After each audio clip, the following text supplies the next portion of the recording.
देवता की जय, सब संतन की जय, सभी जय, श्री हनुमान जी महाराज की जय।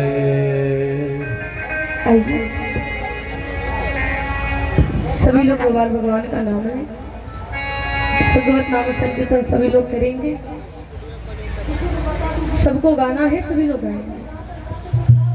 सिया राम जय जय सिया राम, जय जय सिया राम, जय जय सिया राम, जय जय सिया राम, जय जय सिया राम, जय जय सिया राम, जय जय सिया राम, जय जय सिया राम, जय जय सिया राम। जय हरि ताली बजाते रहेंगे। जय हो हेलो।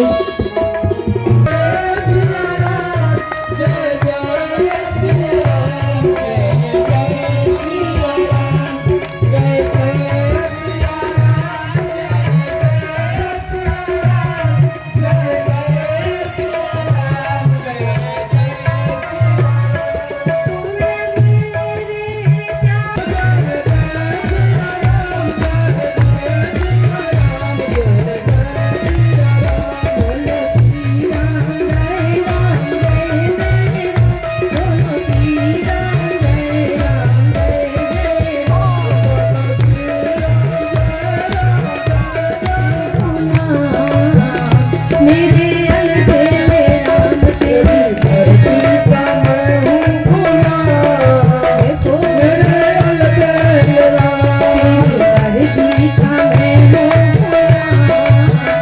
मेरे अलबेले राम तेरी धरती का मैं हूँ खुदा, देखो मेरे अलबेले राम, अलबेले राम मेरे मतवाले राम, अलबेले राम मेरे मतवाले राम, अलबेले राम मेरे मतवाले राम, अलबेले राम मेरे मतवाले राम। तेरी मर्जी का मैं हूँ भूला, मेरे अलबेले।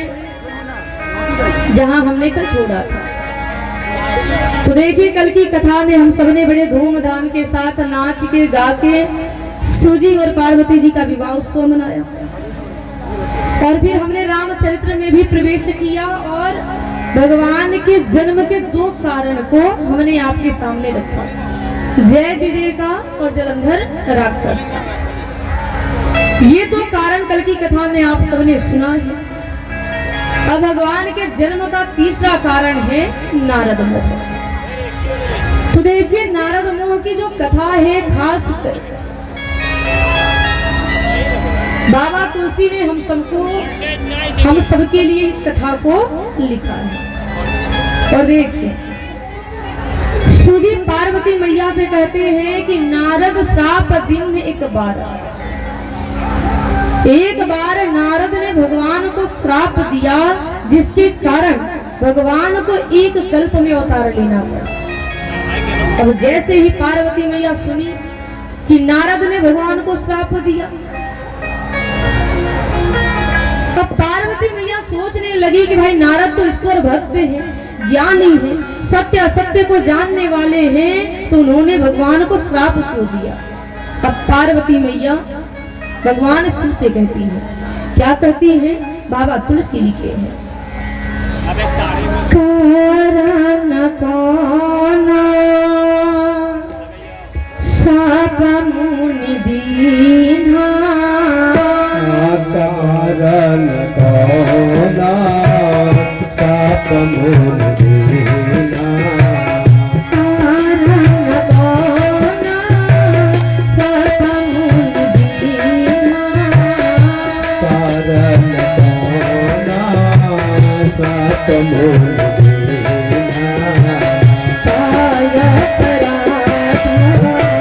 रमा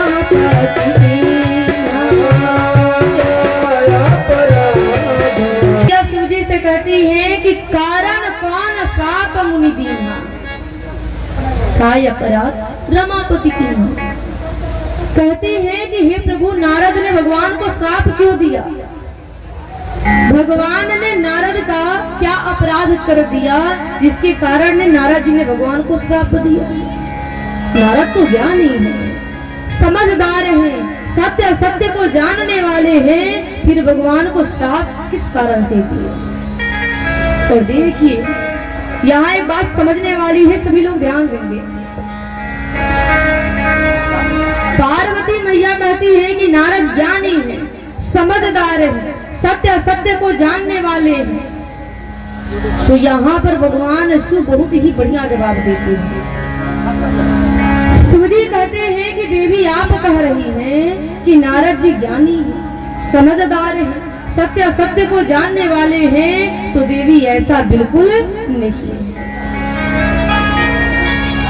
पार्वती मैया कहती है कि शिवजी कहते हैं कि संसार में ना तो कोई ज्ञानी है ना कोई मूर्ख है।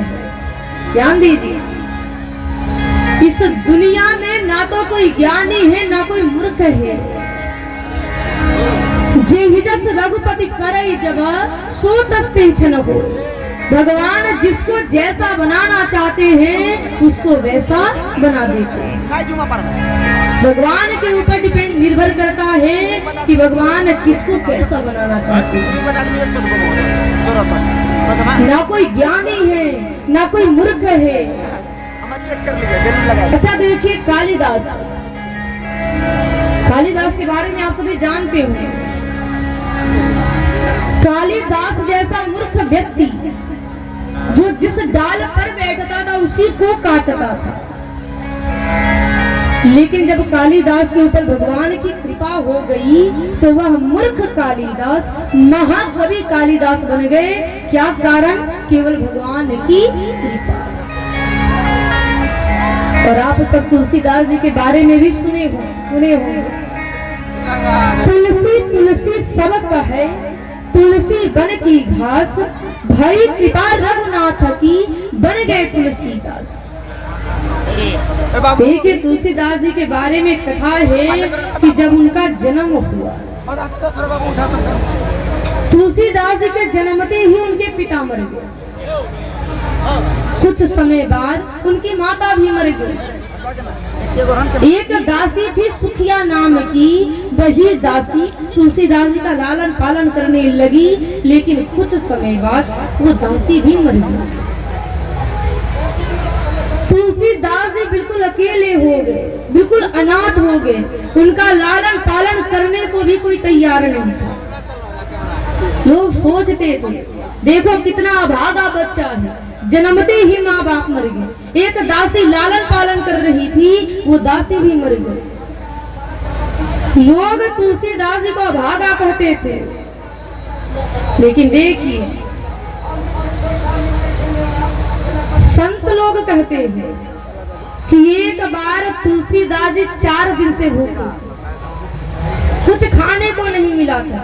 कहीं से गुजर रहे थे तो उन्होंने देखा कि एक व्यक्ति अपने घर के दरवाजे पर बैठ करके चने खा रहा है। अब तुलसीदास छोटे थे, भूख लगी थी, 4 दिन से कुछ खाने को नहीं मिला था। अब तुलसीदास उस व्यक्ति के पास गए और अपने हाथ को फैला दिया। कहने लगे, चाचा जी थोड़ी सी चना हमें दे दो, मुझे बड़ी जोर से भूख लगी है। तो जैसे ही तुलसीदास जी ने उस व्यक्ति के सामने हाथ को फैलाया, अब उस व्यक्ति को दया आ गई। तो उस व्यक्ति ने क्या किया कि थोड़ी सी चना अब तुलसीदास जी के हाथ पे रख दिया। अब जैसे ही तुलसीदास जी के हाथ पर चना रखा, उसकी पत्नी, उसकी घरवाली पीछे से देख रही, चिल्लाने लगी, कहने लगी, अरे तुम क्या कर रहे हो? तुम इसे चना खिला रहे हो? इसके बारे में तुम नहीं जानते? जब इसका जन्म हुआ तो जन्मते ही माता पिता मर गए। एक दासी लालन पालन कर रही थी, वो भी मर गई। जो भी इसकी सेवा करता है वो तुरंत मर जाता है। और इतना कह करके वो स्त्री दौड़ते हुए तुलसीदास जी के पास आई और उनके हाथ में रखा हुआ चना तुरंत छीन ली। तुलसीदास जी रोते रोते वहां से चले दिए। सोचिए कि तुलसीदास के हाथ पर रखा हुआ भिक्षा भी लोग अभागा कहकर के छीन लेते थे, लेकिन जब वही तुलसीदास भगवान के चरणों से जुड़ गए और उनके ऊपर भगवान की ऐसी कृपा हो गई कि अगर कोई राजा भी होता था तो वो भी क्या करता था, तुलसीदास जी के चरणों को छूना चाहता था। क्या कारण? केवल भगवान की कृपा। भरी कृपा रघुनाथ की बन गए तुलसीदास, केवल भगवान की कृपा। इसलिए भगवान जैसा चाहते हैं, जब जैसा चाहेंगे, जिसको जैसा चाहेंगे उसको वैसा बना देंगे। इसलिए भगवान से जुड़ी भक्त कहता है, तेरी मर्जी का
उठाइए दोनों हाथ, पीछे वाले भाई सभी लोग लंबे लंबे खड़ा करके, तेरी मर्जी का मैं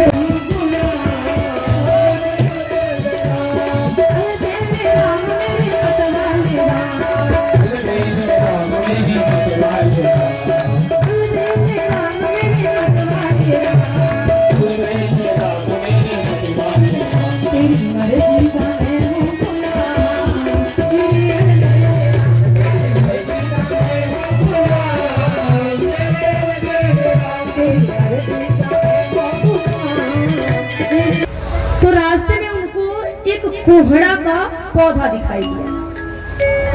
देखिए कोहड़ा का पौधा कितना पतला होता है, बताइए। बिल्कुल पौधा एकदम पतला होता है और कोहड़ा कितना बड़ा बड़ा होता है। और एक ने कहा लिखो भगवान की कमी नंबर 1, दूसरा बोला कमी क्या है, कहने लगा तुमको दिखाई नहीं दे रहा, ये इतना पतला पौधा है और इस पर इतना बड़ा बड़ा फल लगा दिए हैं। इतना पतला पौधा है, छोटा छोटा फल लगाना चाहिए। अब दोनों ने क्या किया, भगवान की कमी नंबर 1 करके भगवान की कमी लिख दी। आगे बढ़े, चलते चलते रास्ते में उन्हें जब थकान महसूस हुआ तो एक पीपल का पेड़ था। अब दोनों ने सोचा कि चलो यहाँ रेस्ट किया जाए, आराम किया जाए। अब दोनों लोग पीपल के नीचे बैठ जाते हैं। अब एक क्या किया कि पीपल के नीचे लेट गया, और जब नीचे लेटा तो पीपल के फल पर उसकी नजर गई। और पीपल का फल देखे हैं, क्या कहते हैं उसको, गोदा। अब जैसे ही एक ने पीपल के फल को देखा, भगवान को अब दोष देने लगा। अपने मित्र से कहने लगा कि देखो भगवान एकदम पागल है। मित्र बोला ऐसे काहे बोल रहे हो? कहने लगा तुमको दिखाई नहीं दे रहा, ये कितना भारी पेड़ है और इस पर इतनी छोटी छोटी फल को लगाए हैं। अगर हम भगवान होते तो इस कोहड़ा के पेड़ पर गोदा जैसी छोटी छोटी फल लगाते और पीपल के पेड़ पर कोहड़ा जैसा फल लगाते। अब यही कह रहा था, तब तक एक चिड़िया उड़ती हुई आई, पीपल के पेड़ पर बैठ गई और एक गोदा को चोंच मार दी। और जैसे ही चोंच मारी, अब गोदा टूट के आया और वो ऊपर देख रहा था तो गोदा टूट के उसके नाक पे गिर गई। अब उसका दिमाग चकराने लगा। तब कहने लगा कि नहीं भगवान, आपने जो किया बढ़िया किया। अगर आज गोदा के स्थान पर कोहड़ा रहता तब क्या होता, आज हमारा मोहड़ा बिगड़ जाता। तो भाई भगवान जो करते हैं सही करते हैं, कभी भगवान में कमी ना निकाले। जो हो रहा है, जो होने वाला है, जो हो चुका है, सब भगवान करते हैं। और भगवान जो करते हैं वो बढ़िया करते हैं, बस हमें समझ में नहीं आता। तो हम लोग क्या करते हैं कि भगवान को ही दोषी मानते हैं, भगवान में गलतियां निकालते हैं, कमियां निकालते हैं। तो ऐसा नहीं करना चाहिए, भगवान से जुड़ने का प्रयास करें। यही पर भगवान शिव पार्वती मैया को यही बात समझा रहे हैं कि आप कह रही हैं कि नारद जी ज्ञानी है, समझदार है, सत्य सत्य को जानने वाले हैं, तो ऐसा बिल्कुल नहीं है। अब आइए, अब शिव जी यहाँ पर पार्वती मैया को नारद मुनि की कथा सुना रहे हैं। तो आइए सभी लोग नारद मुनि की कथा को ध्यान से सुनिएगा। देखिए एक बार क्या हुआ कि नारद जी घूमते घूमते टहलते टहलते हिमालय पर्वत पर जाते हैं। हिमालय पर्वत पर एक बहुत सुंदर गुफा थी। गुफा के समीप गंगा जी बह रही थी। अब बिल्कुल रमणीक स्थान, मनमोहक स्थान था। अब जैसे ही नारद जी ने उस स्थान को देखा, अब नारद जी के मन में भगवान के प्रति प्रेम जगा। तो नारद जी ने क्या किया कि वहीं पर समाधि लगा दिया। अब नारद जी की अखंड समाधि लग गई। और देखिए नारद जी के ऊपर दक्ष प्रजापति का श्राप था। दक्ष प्रजापति ने नारद मुनि को श्राप दिया था। नारद जी 24 मिनट से ज्यादा कहीं नहीं रुकते थे, उनके ऊपर ये श्राप था। लेकिन जब नारद जी ने समाधि लगाया तो उनके ऊपर जो समय की बाध्यता थी वो बाध्यता समाप्त हो गई। विचार करें कि उन्हें श्राप मिला था लेकिन फिर भी उनकी समाधि लग गई।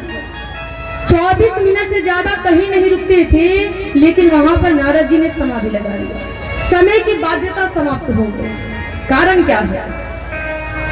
मेरी मान कहते हैं कि अगर आप भगवान का भजन करने लगेंगे, भगवान में ध्यान लगाने लगेंगे, तो इस संसार की, इस दुनिया की जितनी भी बाधाएं हैं ये सारी बाधाएं समाप्त हो जाएंगी। अगर भगवान का भजन करने लगेंगे, भगवान की पूजा करने लगेंगे, भक्ति करने लगेंगे, संसार की सारी बाधा समाप्त हो जाएगी।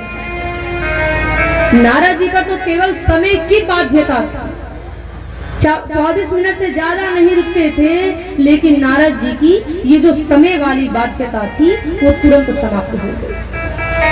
अब उनकी समाधि लग जाती है। अब देखिए उनकी अखंड समाधि को देख करके इंद्र भगवान डर जाते हैं और कहते हैं कि अगर देवताओं में कोई सबसे ज्यादा डरपोक है तो वो है देवराज इंद्र।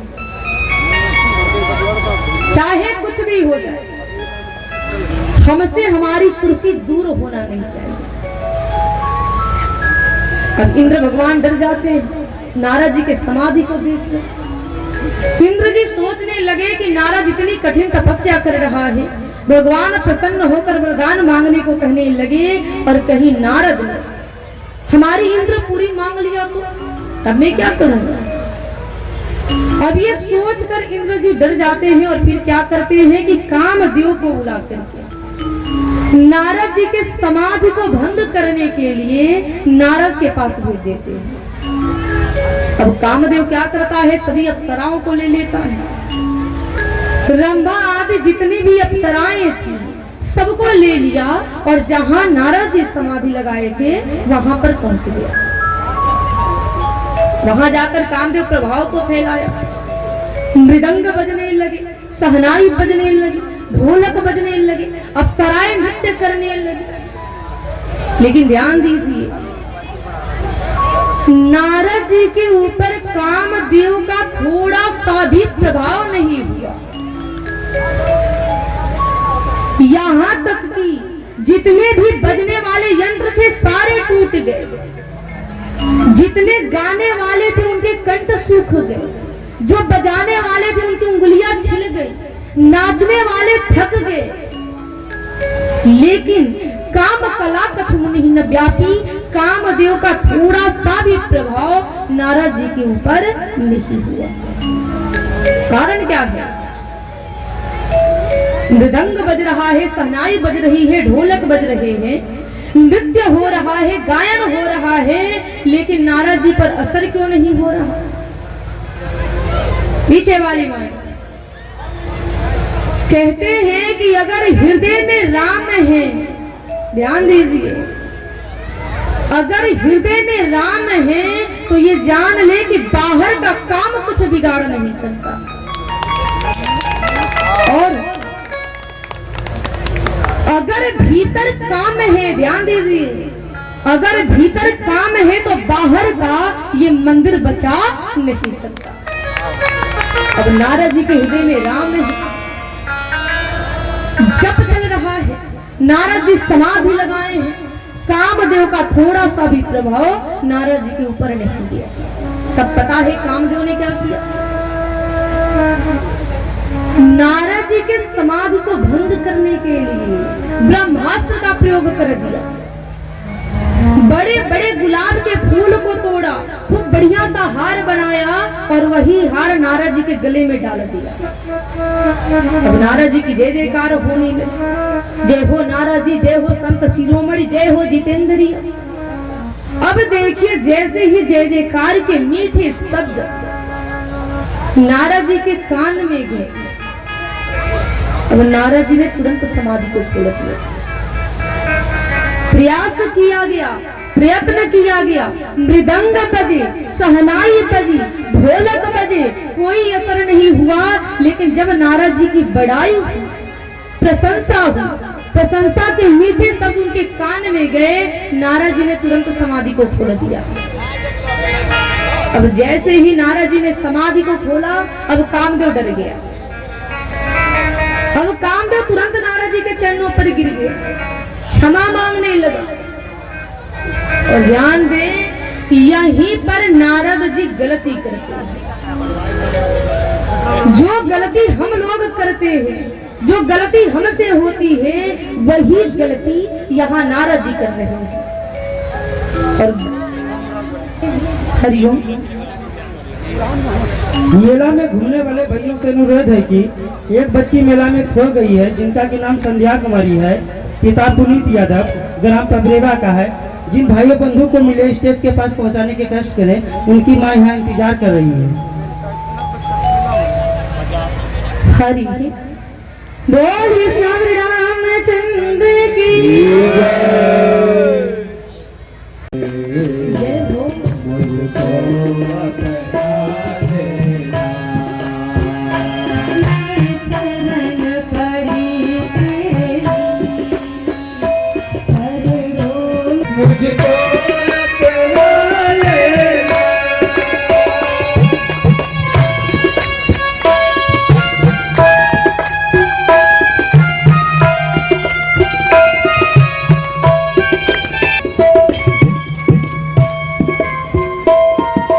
जय हरि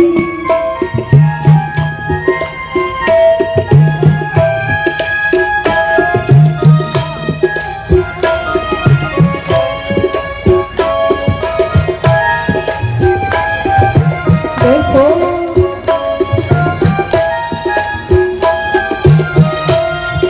हरि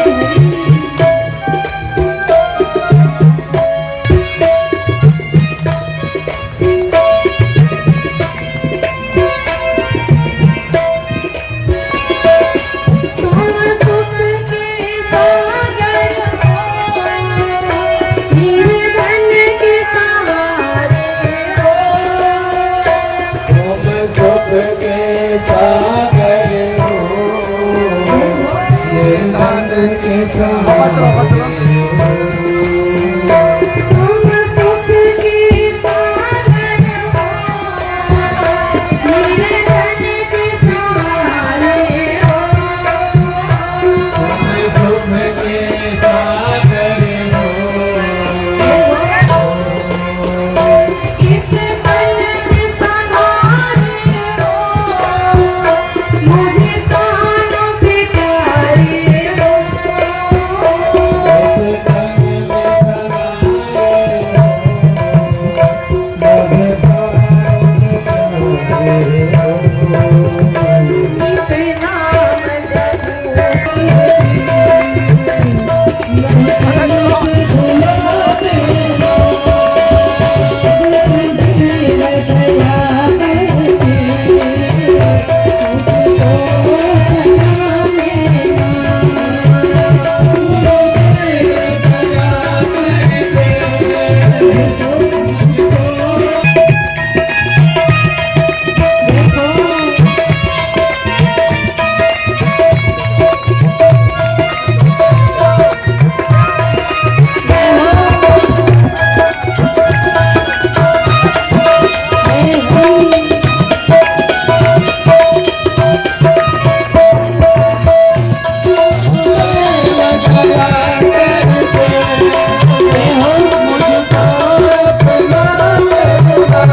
सगाए हो,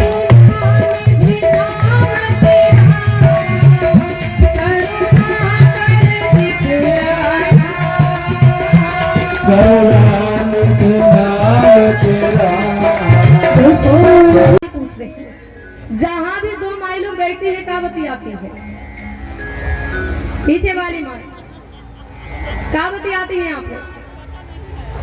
हम बताएं हमको लग रहा कि ज्यादा शिकायतें होता होगा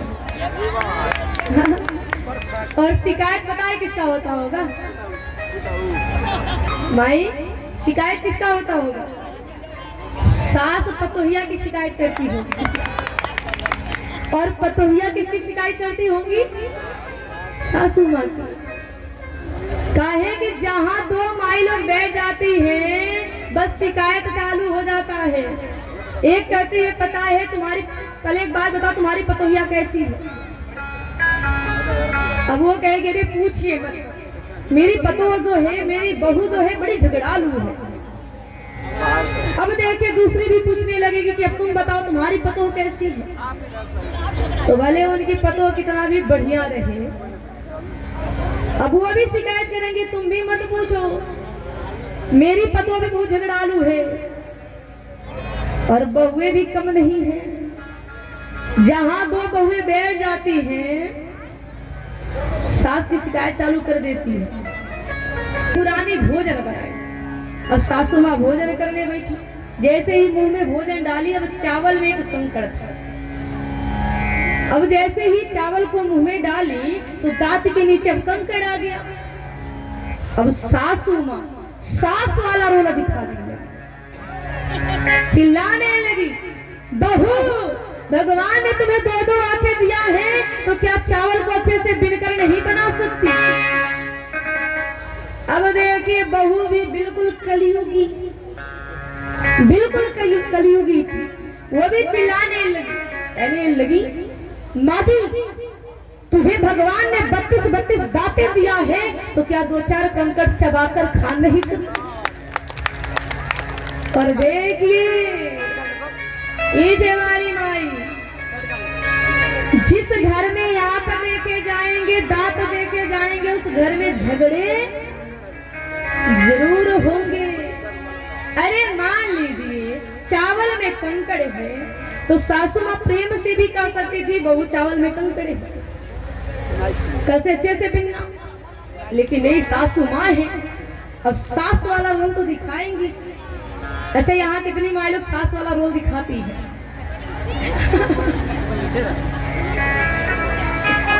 कुछ माँ लोग हाथ लगे तुरंत नीचे करेंगी, सास वाला रोल मत दिखाइए। और मान लीजिए सास है, सास वाला रोल दिखा ही दी तो बहुत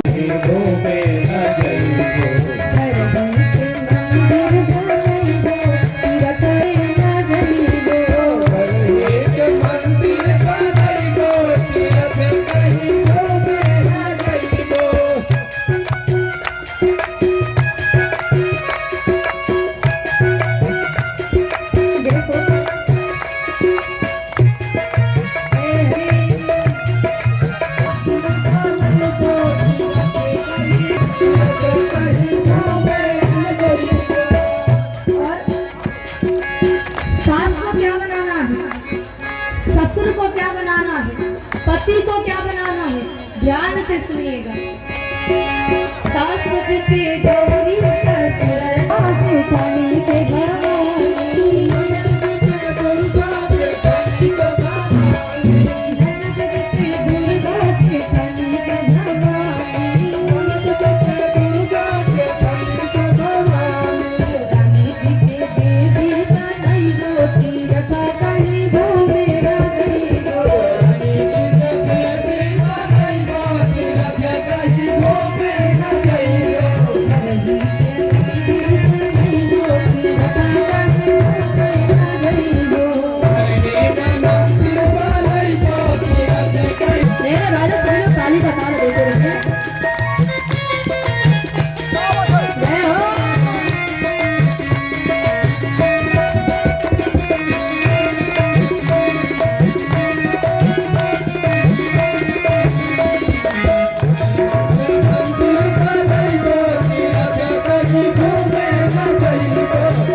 परिवार में देवर रहते हैं तो कुछ माए लोग ऐसे हैं कि देवर के साथ बड़े भद्दे अश्लील गंदे मजाक करते हैं, उसी को उचित मानते हैं, लेकिन ऐसा नहीं करना है।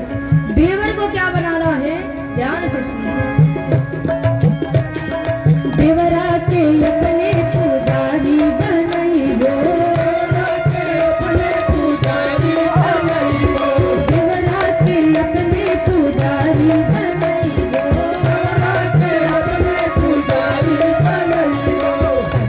के घर में देवई दो, तीरथ नहीं दो मेरा गई दो, घर में देवई दो, तीरथ नहीं दो मेरा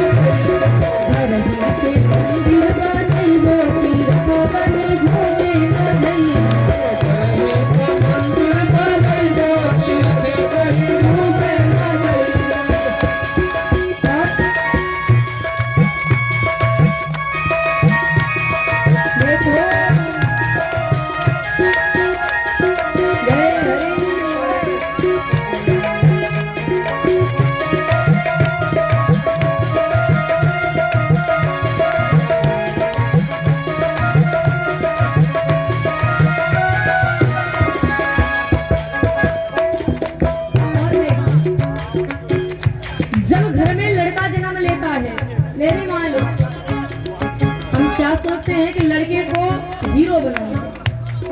हीरो में भी क्या सोचते हैं, सलमान खान, अरबाज खान, जो नकली हीरो है, जो केवल टीवी पर दिखाते हैं, नकली हीरो है, उन्हीं को सोचते हैं। हीरो बनाना है, वास्तविक हीरो बनाइए। अपने बालक को क्या बनाना है, ध्यान से सुनिएगा। राम कृष्ण अपना लइकन के बनइबो, राम कृष्ण अपना लइकन के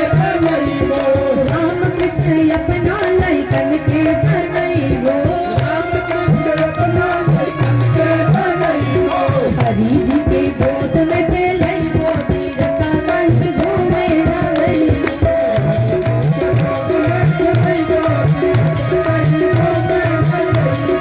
हरि के मंदिर बनइबो, तीरथ कंठ घूमे नइबो।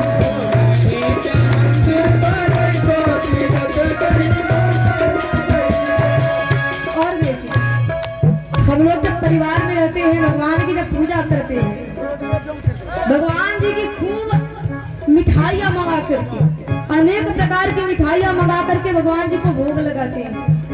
और परिवार में कैसे रहते हैं, हमेशा कड़वे वचन बोलते हैं, हमेशा कटु वाणी का प्रयोग करते हैं, एक दूसरे को देख करके हमेशा कड़वे शब्द का प्रयोग करते रहते हैं। लेकिन ऐसा नहीं करना चाहिए। भोग लगाइए, मिठाइयाँ मंगाइए, लेकिन साथ ही साथ परिवार में कैसे रहना है, ध्यान से सुनिएगा। मीठी मीठी बतिया से भगवान गइबो, मीठी मीठी बतिया से भगवान गइबो, धरती के स्वर्ग बनइबो, तीरथ कंठ घूमे नइबो,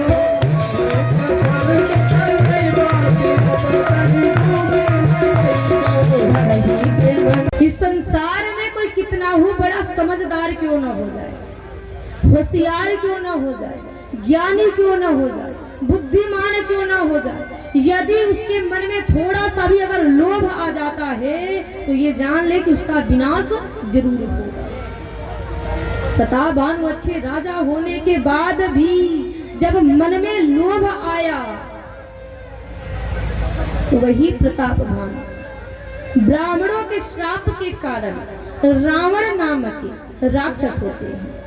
उनका छोटा भाई अरिमर्दन कुंभकर्ण होता है और उनके मंत्री थे धर्म रुचि, वही विभीषण होते हैं। प्रतापभानु रावण बनते हैं, अरिमर्दन कुंभकर्ण होता है और धर्म रुचि विभीषण बनते हैं।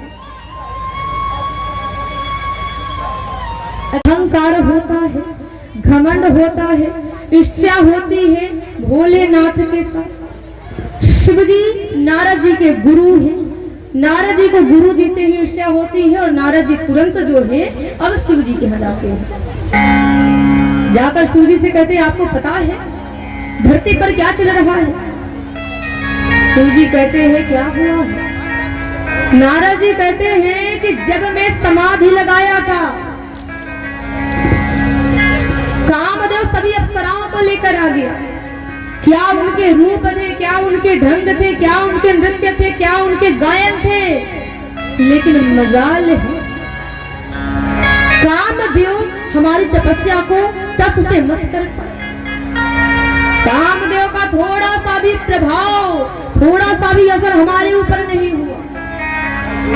अब जैसे ही शिव जी इस बात को सुनते हैं, शिव जी तुरंत नारद जी के सामने हाथ को जोड़ दिए, कहने लगे कि बार बार बिनवऊ मुनि तोषी, जिन यह कथा सुनायो मोही, तिन जन हरि सुनायो तब चले प्रसंग दुरायो तब।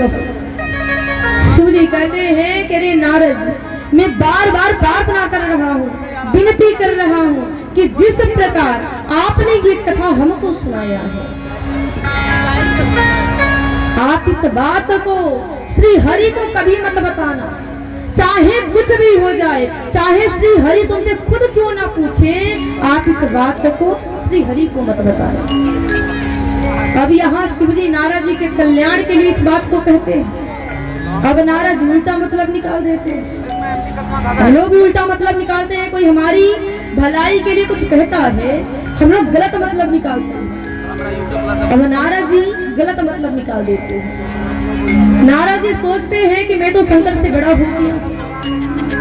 शिव जी ने केवल काम को जीता, क्रोध को नहीं जीते। मैंने काम क्रोध दोनों को जीत लिया, मैं इनसे बड़ा हो गया। अब ये नहीं चाहते हैं कि मेरा नाम श्री हरि के पास है। अगर मेरा नाम उनके पास चला जाएगा तो श्री हरि हमें इनसे भी बड़ा कर देंगे।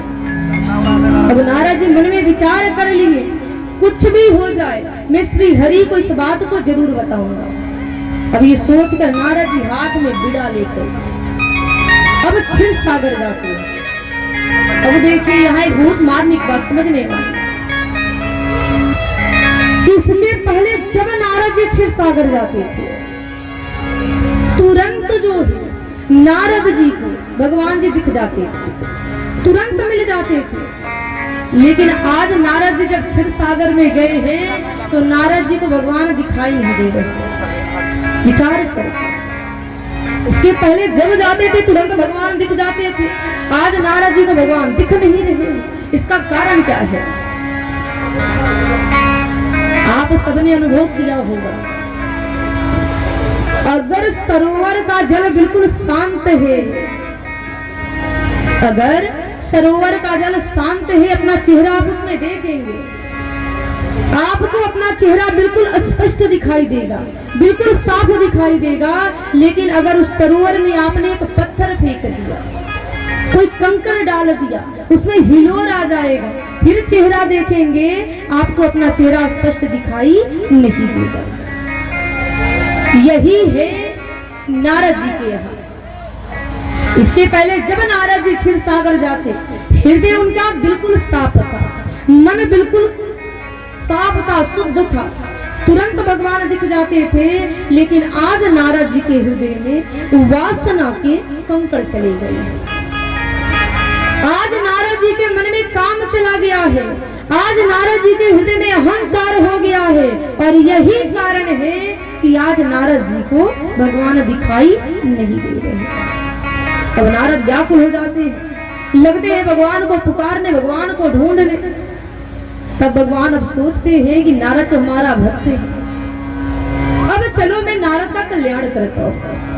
अब ये सोच कर भगवान जो है तुरंत नारद जी के सामने प्रकट हो जाते हैं। अब जैसे ही नारद जी भगवान को देखते हैं, अब भगवान नारद जी से कहते हैं कि रे नारद जी बहुत ज्यादा दिन पर आए हैं, कहिए क्या हाल है, पृथ्वी पर क्या हो रहा है। नारद जी उनसे भी अब कहते हैं कि प्रभु पता है, मैं हिमालय पर्वत पर समाधि लगा के बैठा था, कामदेव सभी अप्सराओं को लेकर आ गया। क्या उनके रूप थे, क्या उनके रंग थे, क्या उनके ढंग थे, क्या उनके नृत्य थे, क्या उनके गायन थे। लेकिन मजाल है जो कामदेव हमारे तपस्या को नष्ट कर पाए। कोई कामदेव का असर हमारे ऊपर नहीं हुआ, मैंने कामदेव को जीत लिया। और देखिए जैसे ही इस बात नारद जी कहते हैं, अब भगवान सोचते हैं, भगवान विचार करते हैं कि नारद को अहंकार हो गया है। भगवान पहले नारद जी के मुख पर बहुत बड़ाई करते हैं, कहते हैं कि नारद, मोह तो उनके मन में होता है जिनके पास ज्ञान नहीं होता, वैराग्य नहीं होता। आप ज्ञानी हैं, आपको कामदेव भला कैसे छू सकता है। लेकिन फिर भगवान सोचते हैं कि मुझे एक ऐसा उपाय करना चाहिए जिससे नारद का कल्याण भी हो जाए और हमारा एक छोटा सा खेल है। अब ये सोच कर भगवान जी अपनी माया को प्रेरित करते हैं। अब उस हरि माया ने 400 कोस दूरी का एक बहुत ही सुंदर नगर बनाया। उस नगर में शीलनिधि के नाम के राजा थे। शीलनिधि, उनकी एक कन्या थी विश्वमोहिनी, बड़ी सुंदर। अब विश्वमोहिनी स्वयंवर करना चाहती थी, अनेकों राजा आए थे, एक से बढ़कर एक राजा आए। अब नारद जी भी जाते हैं। अब नारद जी को देखकर राजा जो है नारद जी से अपनी कन्या यानी विश्वमोहिनी के बारे में पूछता है। अब जैसे ही नारद जी विश्वमोहिनी के हाथ को देखते हैं, अब नारद जी वैराग्य भूल जाते हैं, सोचते हैं कि जो इससे विवाह करेगा वो तो अमर हो जाएगा, युद्ध में उसे कोई जीत नहीं पाएगा, उसकी मृत्यु कभी नहीं होगी, उसे बुढ़ापा कभी नहीं आएगा।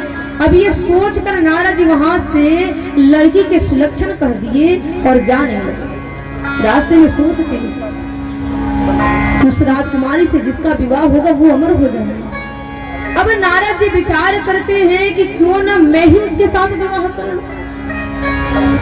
अब नारद जी सोचते हैं कि इस काम के लिए हमें बढ़िया रूप चाहिए, सुंदर रूप रहेगा, राजकुमारी मुझ पर जीतेंगी, मुझ पर मोहित होंगी, जयमाला मेरे गले में डालेंगी। फिर नारद जी विचार करते हैं कि श्री हरि के समान तो संसार में कोई सुंदर नहीं है, चलो मैं उन्हीं से सुंदरता मांगू। अब ये सोचकर नारद जी भगवान को पुकारते हैं। भाई देखिए, नारद मोह की कथा बड़ी लंबी कथा है, राम जी का जन्म कराना है तो आइए हम कथा को समेटे। बस इतना जाने कि नारद जी भगवान को पुकारते हैं, भगवान प्रकट होते हैं। नारद जी भगवान से कहते हैं कि आपन रूप दीहु प्रभु मोही, आन भाति नहीं पावह ओही। कहते हैं प्रभु आप अपना सुंदर रूप हमें दीजिए। फिर नारद जी कहते हैं कि जहि विधि हो ही नाथ हित मोरा, करहु सुवीगी दास में तोरा। कहते हैं कि प्रभु जैसे मेरा हित हो आप भगवान कहते हैं कि जही विधि हो ही परम हिता, नारद सुनो तुम्हारा। भगवान कहते हैं कि जैसे तुम्हारा परम हित होगा मैं तो वही करने वाला हूँ। अब नारद जी भगवान की अगुड़वाड़ी को नहीं समझते। नारद जी स्वयंवर में जाते हैं। नारद जी को अहंकार है कि भगवान ने हमें खूब सुंदर बनाया है, लेकिन भगवान नारद जी के कल्याण के लिए उनको एकदम कुरूप बना दिए, बंदर जैसा चेहरा बनाए हैं। इस बात को कोई नहीं जानता है, लेकिन वहां शिव जी के दो गढ़ बैठे थे। दोनों गढ़ों ने क्या किया कि ब्राह्मण का रूप बना लिया, नारद जी के पास जाकर बैठे। नारद जी का मजाक उड़ाने लगे, व्यंग बोलने लगे, कहने लगे भगवान ने इतना सुंदर रूप दिया कि जरूर राजकुमारी इनको ही जयमाला डालेंगे। नारद जी उनकी भी बाड़ी को नहीं समझते। राजकुमारी जयमाला लेके आती, नारद जी को देखती है, बंदर का चेहरा देखती है, राजकुमारी नारद जी को दोबारा नहीं देखती। श्री हरि राजा का वेश बनाकर आते हैं, राजकुमारी गले में जयमाला डालती है, श्री हरि अंतर ध्यान हो जाते हैं। अब यहाँ पर शिव जी के दोनों गण नारद जी से कहते हैं कि अब जाइए जाकर अपना चेहरा देखिए।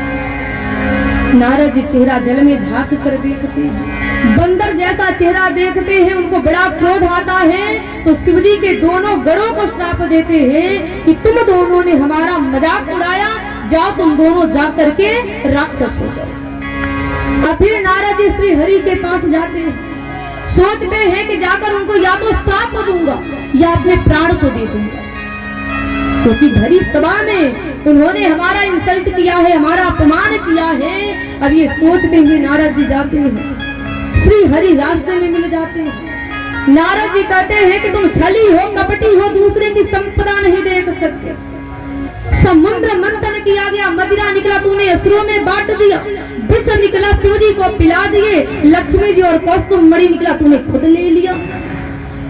तुम हमेशा कपट का बर्ताव करते हो, आज तक तुम्हें किसी ने ठीक नहीं किया, लेकिन मैं तुम्हें श्राप देता हूँ कि जिस प्रकार तुम राजा का रूप धारण करके मेरे साथ छल किए हो, एक बार फिर मानव का रूप धारण करके तुम धरती पर जाओगे। तुमने मेरा चेहरा बंदर जैसा बनाया है, यही चेहरे वाले तुम्हारी सहायता करेंगे, और मैं स्त्री के लिए तड़पा हूँ, तुम भी स्त्री के विरह में अपार कष्ट उठाओगे। अब नारद भगवान को श्राप देते हैं। तब भगवान क्या करते हैं कि श्राप को स्वीकार करके अपनी माया को हटा देते हैं। तब नारद जी समझ जाते हैं, नारद जी भगवान से क्षमा मांगते हैं। भगवान कहते हैं कि आप जाइए शिव जी के नाम का जाप करिए, क्योंकि आपने शिव जी के साथ ईर्ष्या किया है। अब इतना कहकर भगवान अंतर ध्यान हो जाते हैं। तब शिव जी के दोनों नारद जी के चरणों पर गिर जाते हैं, कहते हैं कि हम दोनों ब्राह्मण नहीं हैं, हम दोनों शिव जी के गढ़ हैं, आप हम दोनों को श्राप से मुक्ति होने का उपाय बताइए। तब नारद जी कहते हैं कि निश्चर जाई हो तुम दो, वैभव विपुल तेज बल हो, भुज बल विश्व जितो तुम जहिया, धरि है विष्णु मनुज तन कहिया। नारद जी कहते हैं तुम दोनों जाओ, जाकर राक्षस हो जाओ। जिस दिन तुम दोनों अपने भुजाओं के बल से पूरे संसार को जीत लोगे, उसी दिन श्री हरि जो है मानव का रूप धारण करके धरती पर जाएंगे, उनके साथ तुम दोनों का युद्ध होगा और तुम दोनों उनके हाथों मारे जाओगे और श्राप से मुक्ति पालोगे। वही दोनों उस कल्प में रावण और कुंभकर्ण नाम के राक्षस होते हैं, जिसके कारण भगवान को एक कल्प में अवतार लेना पड़ता है। बोल श्याम रामचंद्र की जय।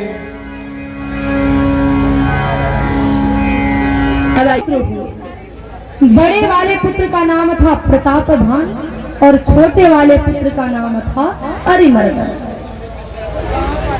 देखिए अरिमर्दन बहुत ही बलवान था, युद्ध में पर्वतों के समान अटल रहता था।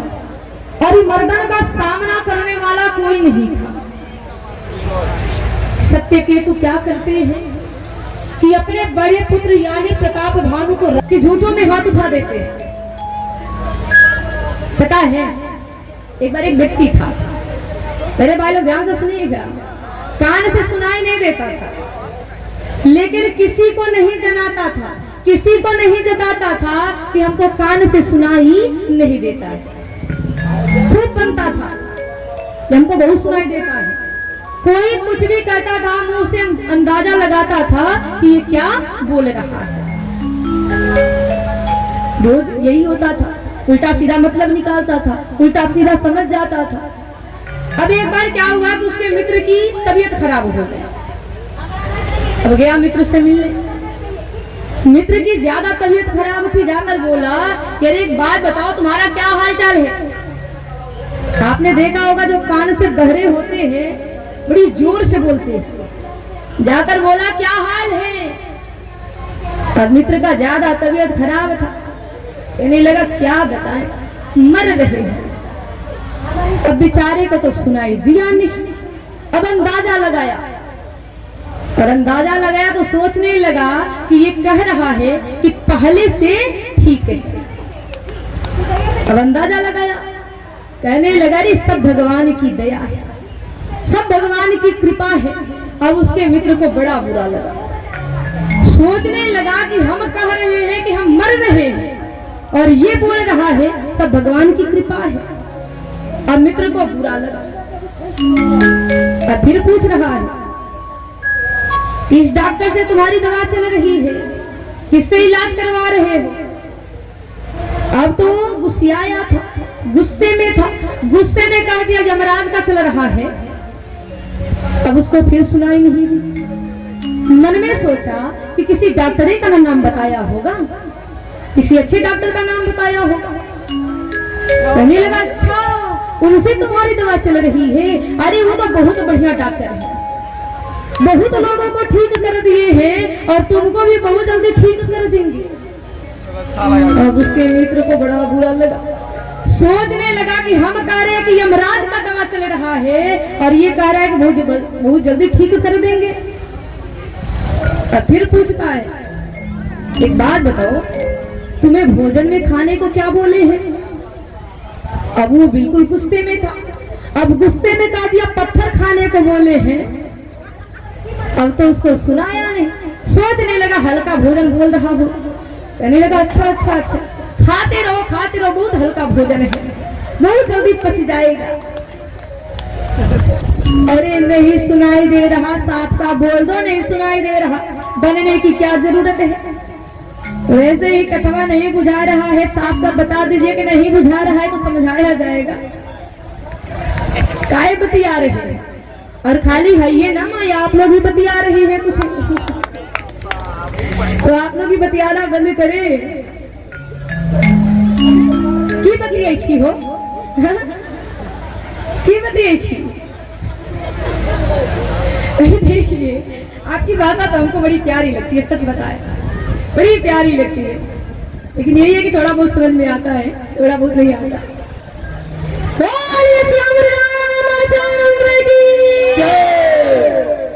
आप लोग मत बोलिए, जितना तेज बतिया रहे हैं और जितना तेज बोल रही है बतियाने के टाइम, उतना ही जोर से थोड़ा जय घोष करिए।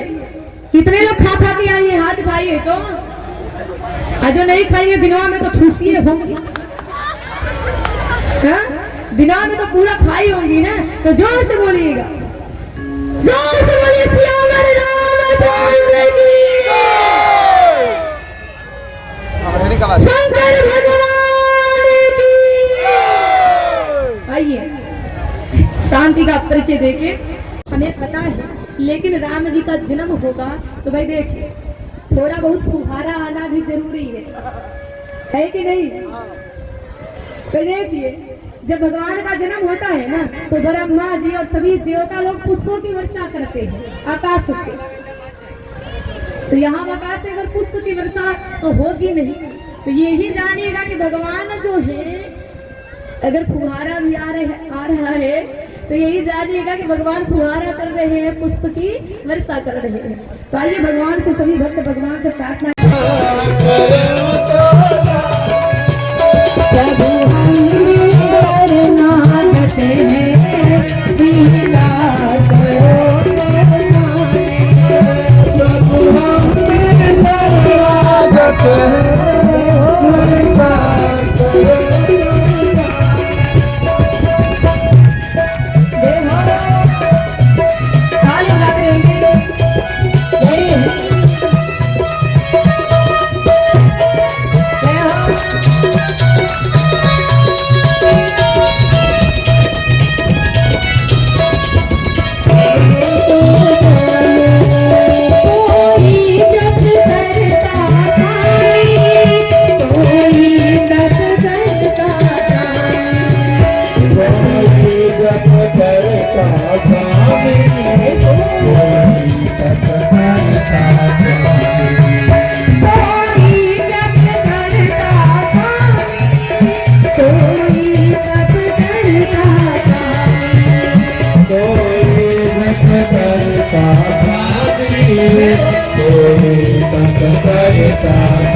कैकेयी जी एक पुत्र को जन्म देती है और सुमित्रा जी दो पुत्रों को जन्म देती है।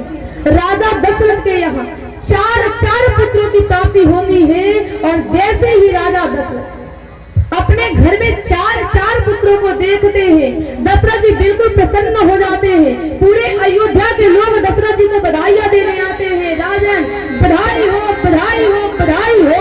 पूरे नगर के लोग राजा दशरथ को बधाइयां दे रहे हैं। हो बाजे बधैया, हो बाजे बधैया,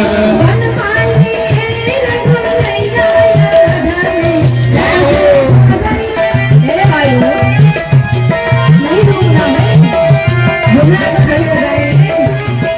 जय हरि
थक चुके हैं, नहीं थके हैं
सुनने गए थे।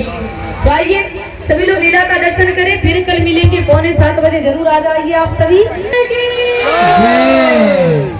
अरे जोर से बोलिए ताकि लगे।